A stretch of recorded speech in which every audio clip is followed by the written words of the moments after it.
Hey, how's it going? I'm Alex, and today I want to talk about this really cool 35-inch wine rack that this brand sent to me for this video. I'm going to show it to you in a better look, just not here, because it's actually really tall, 35 inches. But it comes with a really nice base on top, which you're going to see. And it also comes with rubber legs on the bottom, so it won't damage your wooden floor, your tile, things like that, or any furniture there when I put this one on top. You can put up to 15 bottled wines, or bottles of wine.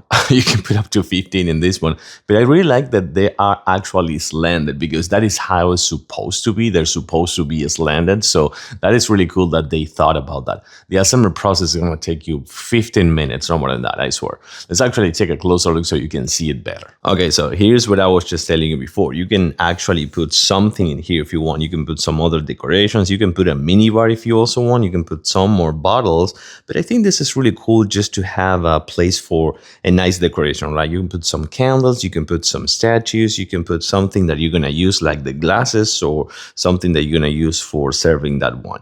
You can see how tall this one is. The metal frame looks also really cool. And again, you have the space for the 15 slanted bottles. I like this one. I do recommend it.